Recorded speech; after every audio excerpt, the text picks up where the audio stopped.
Religion is a mask, a perfectly crafted facade that conceals more than it reveals. But here's what most people don't understand. The mask itself holds more power than the face beneath it. While millions chase spiritual enlightenment, a select few have discovered something far more valuable: how to appear devout while remaining completely free, how to speak the language of faith while serving only yourself, how to command respect, build networks, and accumulate influence using the oldest social system known to humanity. Without ever surrendering your mind to its control, you see someone praying publicly, leading Bible studies, posting scripture on social media, and you assume they're governed by divine commandments. But what if I told you that the smartest operators in history understood something different? That religious appearance is the ultimate form of social capital. That piety performed correctly becomes the most untraceable weapon in the game of human influence, because while true believers limit themselves with rules, restrictions, and moral boundaries, those who master religious theater operate without chains. This isn't about faith. This is about leverage.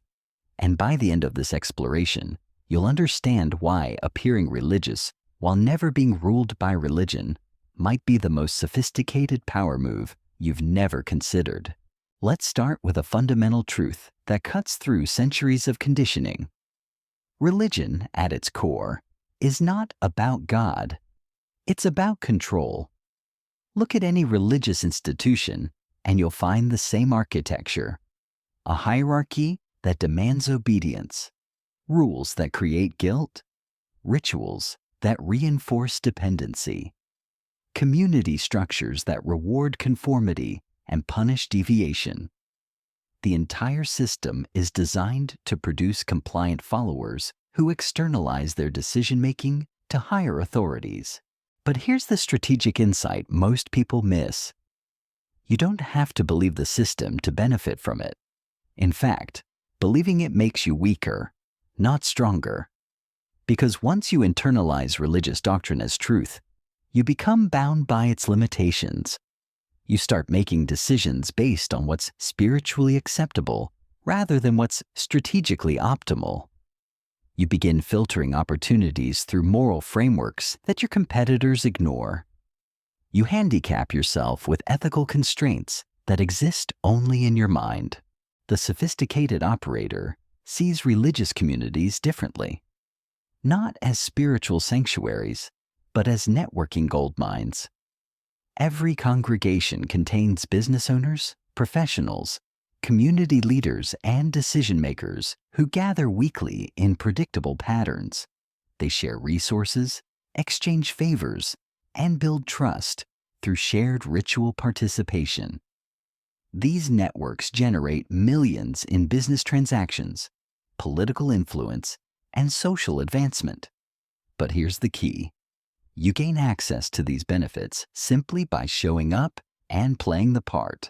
Consider the small business owner who attends church regularly, volunteers for community events, and maintains a reputation for Christian values. His congregation becomes his customer base. Fellow members refer clients to him because they trust someone who shares their faith commitment. He gains preferential treatment in business deals because religious identity creates presumed reliability. When he needs favors, people help because they see him as part of their spiritual family. But notice what's actually happening. None of this requires genuine belief. It only requires consistent performance. The research confirms what strategic thinkers have always known. Communities with high concentrations of religious institutions show significantly higher levels of small business activity. Religious networks function as trust-building mechanisms that reduce transaction costs and increase cooperation. Members share information, provide mutual support, and create economic opportunities for each other. But these benefits flow to anyone who participates in the system, regardless of their private beliefs. This is where most people make their critical error. They assume religious participation requires spiritual submission. They think appearing religious means becoming religious. But sophisticated operators understand the distinction between performance and internalization. They speak the language fluently, without letting it rewire their decision-making processes. They participate in rituals without surrendering their strategic thinking. They build religious social capital while maintaining complete intellectual independence. The psychological mechanism is surprisingly simple. Religious communities reward visible participation more than invisible devotion. The person who shows up to every service, volunteers for church activities, and demonstrates public commitment gains social status regardless of their private thoughts. Meanwhile, the deeply spiritual person, who rarely attends but spends hours in private prayer, remains socially invisible. The community responds to behavioral signals, not internal states, and behavioral signals can be engineered. But this requires a specific mindset shift. Instead of viewing religion as a belief system, you must see it as a social technology, a framework for organizing human behavior, building trust networks, and creating predictable interaction patterns. Once you understand religion as technology rather than truth, you can use it strategically without being used by it. You become the operator rather than the operated. Take the phenomenon of cultural Christianity sweeping through secular populations. Prominent atheists now describe themselves as culturally Christian, recognizing the social and psychological benefits of religious identity without accepting theological claims. They appreciate the community structures, moral frameworks, and cultural traditions while rejecting supernatural beliefs. This represents sophisticated strategic thinking. They're extracting value from religious systems without paying the psychological cost of genuine conversion. The same principle applies to political religious movements. Christian nationalism, for example, uses religious language and symbols to build political power. Its adherents may genuinely believe they're serving God, but the movement's leaders understand they're serving political objectives. They deploy religious rhetoric to motivate followers, create group identity, and justify policy positions. The faith becomes instrumental rather than foundational, a tool for achieving worldly goals rather than spiritual transformation. This instrumentalization of religion appears throughout history. Medieval rulers claimed divine authority to legitimize political power. Colonial empires used missionary work to justify territorial expansion. Modern politicians invoke religious values to win elections. In each case, religious appearance serves strategic purposes. The operators may sincerely believe their own rhetoric, but the more sophisticated ones understand they're using sacred language for secular ends. The key insight is this: religious systems create powerful social expectations that can be leveraged by those who understand the game. Communities expect religious people to be trustworthy, moral, and reliable. They offer preferential treatment, networking opportunities, and social protection to those who demonstrate religious commitment. But these expectations are based on visible behavior, not invisible belief. And visible behavior can be performed strategically. Consider how this works in professional contexts. The businessman who opens meetings with prayer creates an atmosphere of trust and moral seriousness. Clients assume he operates with integrity because of his religious display. Competitors underestimate him because they mistake religious appearance for weakness or naivety. Meanwhile, he's using their assumptions to gain strategic advantage. His prayer isn't spiritual practice, it's psychological positioning. The religious performer develops specific skills that genuine believers often lack. They learn to speak religious language fluently without emotional attachment. They master the rhythms of spiritual conversation, the appropriate responses to religious situations, and the behavioral patterns that signal authentic faith. But because they maintain psychological distance from the content, they can adapt their performance to different audiences and circumstances. They become chameleons in sacred spaces. This creates a profound irony. The person who appears most religious may be the least controlled by religious thinking. While true believers struggle with doubt, guilt, and spiritual anxiety, the strategic performer experiences none of these psychological burdens. They participate in religious community without religious conditioning. They gain social benefits without ideological constraints. They appear bound by faith while remaining completely free. But mastering this requires understanding the difference between appearing religious and being religious. Being religious means internalizing beliefs, accepting moral restrictions, and allowing spiritual considerations to override strategic thinking. Appearing religious means performing behaviors that create religious impressions while maintaining complete intellectual independence. The first limits your options. The second expands them. The sophisticated operator learns to navigate religious spaces like a skilled diplomat in foreign territory. They understand the customs, speak the language, and respect the protocols without becoming citizens. They gain influence within religious networks while maintaining loyalty only to themselves. They appear to serve God while serving only their own strategic interests. This isn't about deception or manipulation in any crude sense. It's about understanding social systems and positioning yourself advantageously within them. Religious communities offer genuine value through networking, mutual support, and social cooperation. The strategic participant contributes to these systems while extracting maximum benefit from them. They give value and receive value, but they never surrender their autonomy to religious authority. The most successful practitioners of this approach often become religious leaders themselves, not because they've experienced divine calling, but because leadership positions offer maximum leverage within religious systems. They can shape community direction, influence member behavior, and access resources while maintaining complete strategic freedom. Their religious authority becomes a platform for worldly influence.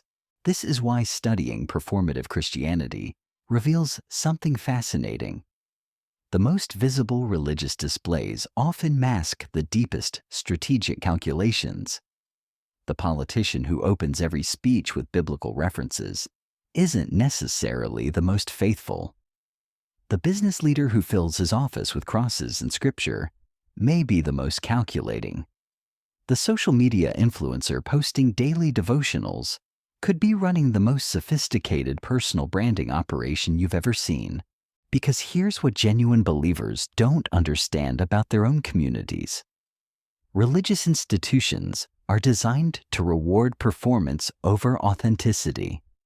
The person who shows up consistently, speaks the right language, and demonstrates visible commitment gains social status regardless of their internal state. Meanwhile, the quietly faithful person who struggles privately with doubt but maintains genuine spiritual seeking remains invisible to the community power structure. This creates a perverse incentive system. Those willing to perform religious behavior without internal constraint rise to positions of influence, while those genuinely wrestling with spiritual questions, experiencing authentic doubt, or maintaining intellectual honesty about their limitations get overlooked. The system selects for operators, not believers. Watch how this plays out in any religious organization. The board positions go to successful business people who tithe generously and speak confidently about faith, not to those experiencing genuine spiritual transformation. Leadership roles go to charismatic performers who can deliver inspiring messages, not to those demonstrating quiet wisdom or deep compassion. Social status flows to those who master religious theater, not those living authentic spiritual lives. The strategic implications are staggering. While genuine believers limit themselves with moral constraints, question their motivations, and wrestle with spiritual uncertainty, the religious performer operates with complete clarity. They know exactly what behaviors generate social rewards within religious systems. They understand which language patterns create trust. They recognize which gestures signal authentic faith to observing communities. And because they maintain psychological distance from the content, they never experience the internal conflicts that plague sincere believers. They don't struggle with reconciling faith claims with evidence. They don't wrestle with moral dilemmas or spiritual doubt. They don't experience guilt when their actions contradict religious teachings. They simply perform the behaviors that generate desired social outcomes. This psychological freedom creates enormous strategic advantage. The religious performer can adapt their message to different audiences without experiencing cognitive dissonance. They can make pragmatic decisions without spiritual anxiety. They can pursue worldly success without feeling guilty about materialism. They operate with the social benefits of religious identity, but none of the psychological costs of religious belief. Consider how this works in political contexts.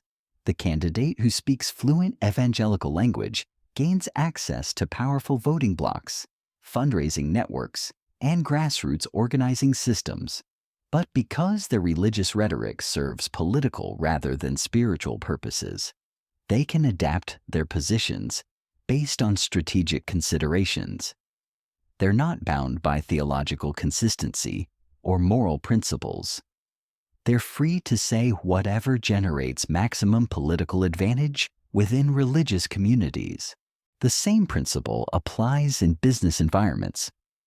The entrepreneur who builds relationships through religious networking gains access to capital, customers, and strategic partnerships. But because their faith performance serves commercial rather than spiritual purposes, they can make business decisions based purely on profit optimization. They're not constrained by religious ethics or moral boundaries. They can pursue any strategy that advances their commercial interests. This creates a profound competitive advantage.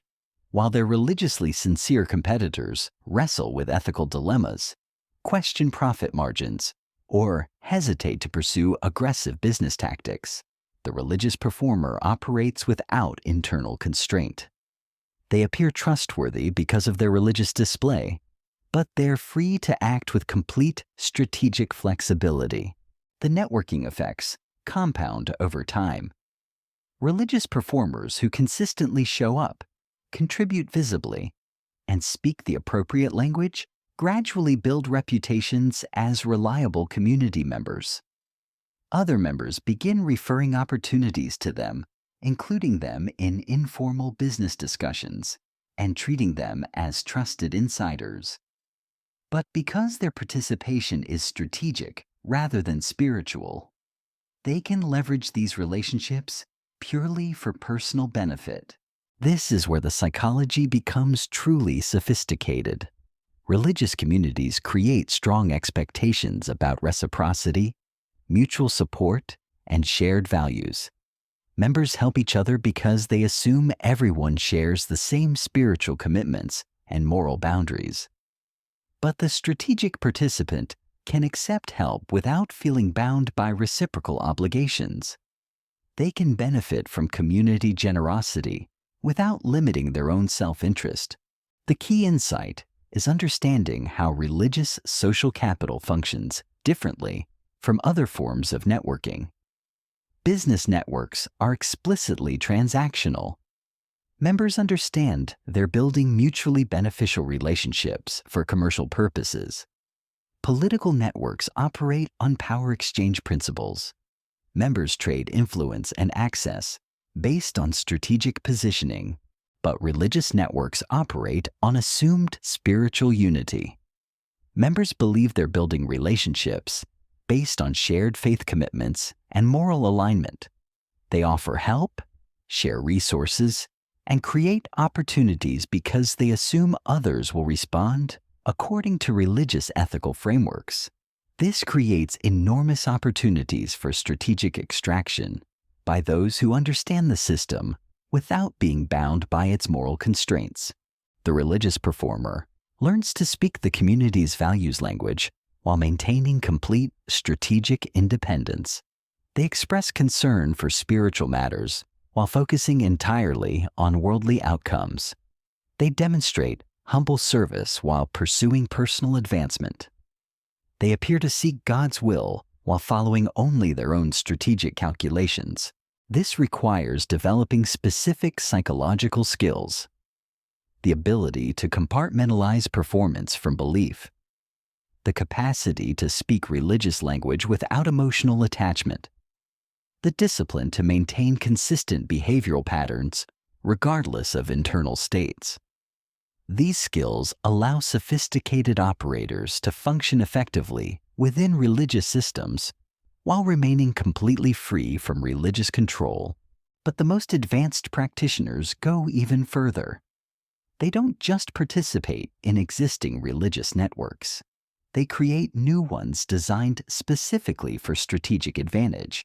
They start Bible studies, organize prayer groups, and launch religious initiatives that position them at the center of expanding influence networks. They become religious entrepreneurs, building spiritual communities that serve their worldly objectives. This isn't about cynical manipulation or predatory behavior. It's about understanding social systems and positioning yourself strategically within them. Religious communities offer genuine value through mutual support, shared resources, and collective action.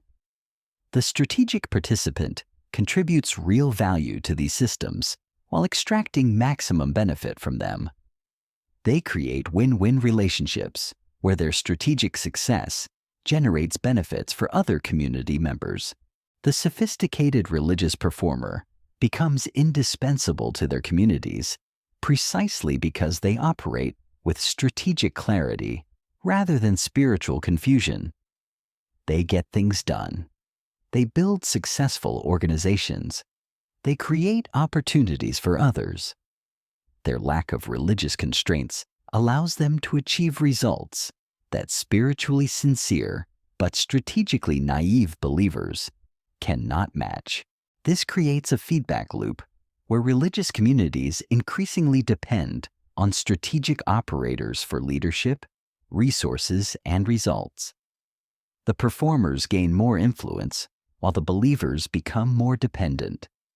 Over time, the religious institutions themselves become vehicles for worldly rather than spiritual purposes, though this transformation remains largely invisible to sincere participants.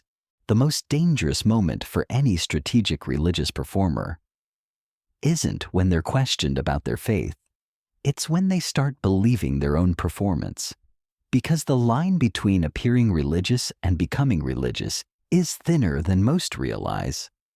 And crossing that line transforms you from operator to operated. This psychological drift happens gradually. You begin by speaking religious language for strategic purposes, but language shapes thought patterns. You start attending services to build networks, but ritual participation creates emotional associations. You perform acts of charity to enhance your reputation, but helping others generates genuine satisfaction. Before you recognize what's happening, the performance begins infecting your decision-making processes.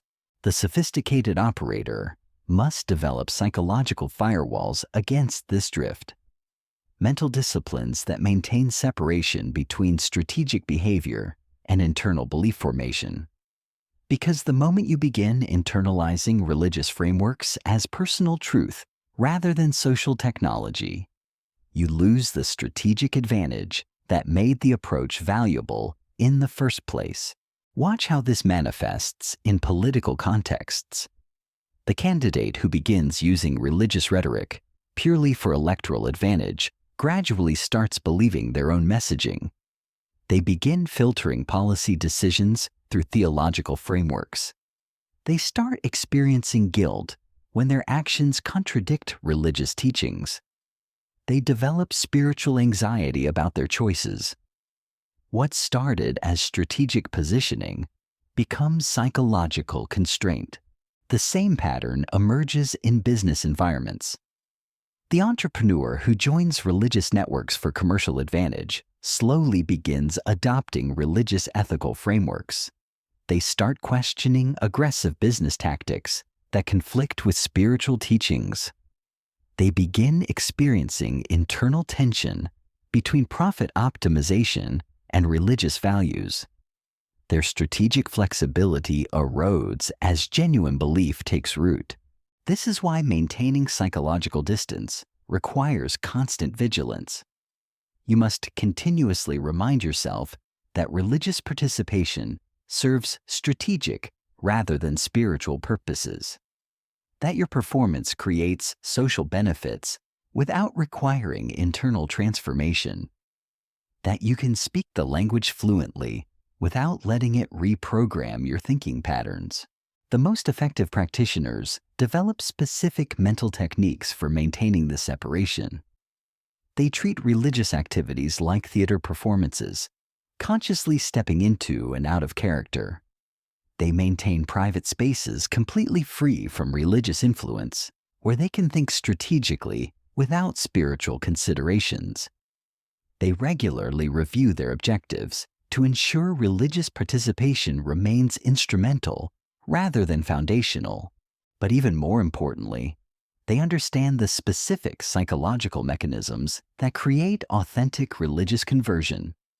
The social bonding that occurs through shared ritual participation, the emotional elevation that accompanies religious music and ceremony, the sense of meaning and purpose that religious frameworks provide, the community acceptance that follows visible spiritual commitment. Each of these mechanisms can be experienced without allowing it to reshape your core decision-making processes. You can appreciate the social bonding without becoming emotionally dependent on the community. You can enjoy the ceremonial experience without accepting its theological content. You can find meaning in religious frameworks without surrendering your intellectual autonomy. You can benefit from community acceptance without conforming to community expectations. The key insight is understanding that religious experiences create powerful psychological states that can be appreciated aesthetically without being accepted spiritually. Like attending an opera in a foreign language, you can be moved by the performance without understanding or accepting the narrative content. You can experience the emotional impact without letting it influence your worldview. This aesthetic approach to religious participation creates the optimal strategic positioning. You gain full access to religious communities and networks. You experience the psychological benefits of ritual participation and social bonding. You develop fluency in religious language and culture, but you maintain complete freedom to make decisions based on strategic rather than spiritual considerations. Consider how this works in family contexts. Many strategic operators grow up in religious households where participation is socially mandatory. Rather than rebelling against or fully embracing the family religious tradition, they learn to navigate it strategically. They participate in expected rituals without internal resistance. They speak the family's religious language fluently. They demonstrate appropriate respect for religious authorities and traditions, but they never allow family religious expectations to override their personal strategic calculations. They make career choices, relationship decisions, and life planning based on what serves their long-term interests, not what aligns with family religious values. They maintain harmonious family relationships through skilled religious performance while preserving complete autonomy over their actual life direction. This approach eliminates the psychological conflict that typically accompanies religious family backgrounds. Instead of experiencing guilt about disappointing religious family members or anger about imposed spiritual restrictions, the strategic performer simply treats family religious expectations as social dynamics to navigate skillfully. They give their families the religious behavior they expect while maintaining private freedom to live according to their own values. The networking advantages compound across generations. Religious families often possess extensive social networks built through decades of church participation. Strategic performers gain access to these networks through family connections while maintaining the psychological independence to leverage them purely for personal benefit. They inherit religious social capital without accepting its accompanying ideological constraints. But the most sophisticated practitioners recognize that different religious contexts require different performance strategies. Evangelical communities respond to personal testimony and emotional spiritual expression. Catholic environments emphasize tradition, authority, and sacramental participation. Liberal Protestant churches value social justice rhetoric and intellectual theological discussion. Jewish communities prioritize cultural identity and educational achievement. The strategic religious performer develops the ability to code switch between different religious languages and behavioral expectations. They can speak evangelical testimony language in one context, Catholic theological language in another, and liberal social justice language in a third. Each performance is calibrated to generate maximum trust and acceptance within that specific religious subculture. This multi-religious fluency creates extraordinary networking opportunities. Instead of being limited to one religious community, the skilled performer can build relationships across multiple religious traditions. They gain access to diverse religious networks, each offering different resources, connections, and strategic advantages. They become religious cosmopolitans, comfortable navigating any spiritual environment. The psychological skill required for this level of religious performance is essentially advanced social intelligence, the ability to rapidly assess social environments, identify key status markers and behavioral expectations, and adapt your presentation accordingly. Religious contexts simply represent one category of social environment that can be navigated strategically through skilled performance. But this requires understanding that religious communities, despite their spiritual rhetoric, operate according to predictable social dynamics. They have informal power structures that determine influence and status. They have unwritten behavioral codes that signal insider versus outsider status. They have resource distribution patterns that reward certain types of participation over others. The strategic performer learns to identify and leverage these social dynamics without being distracted by their spiritual packaging. They recognize that religious leadership positions offer networking and influence opportunities regardless of their theological significance. They understand that religious charitable work creates reputation benefits independent of its spiritual meaning. They see that religious education and scholarship provide credibility and access that can be deployed for secular purposes. This analytical approach to religious participation allows sophisticated operators to extract maximum value from spiritual communities while remaining psychologically independent. They participate fully in religious social systems without becoming psychologically dependent on religious belief systems. They gain all the benefits of religious identity without accepting any of its cognitive limitations. The most advanced practitioners eventually realize that their strategic religious performance has taught them something profound about human social organization. That most social institutions regardless of their stated purposes, function primarily as systems for organizing human behavior, building trust networks, and distributing resources. That the specific ideological content of any institution matters less than understanding how it creates social cohesion and enables collective action. This insight transforms how they approach all social participation. They begin seeing political parties, professional associations, cultural movements, and community organizations as strategic environments to navigate rather than belief systems to embrace. They develop the ability to participate effectively in any social context while maintaining complete intellectual independence from its governing ideology. Religious performance becomes a masterclass in social influence and network building that applies far beyond spiritual contexts.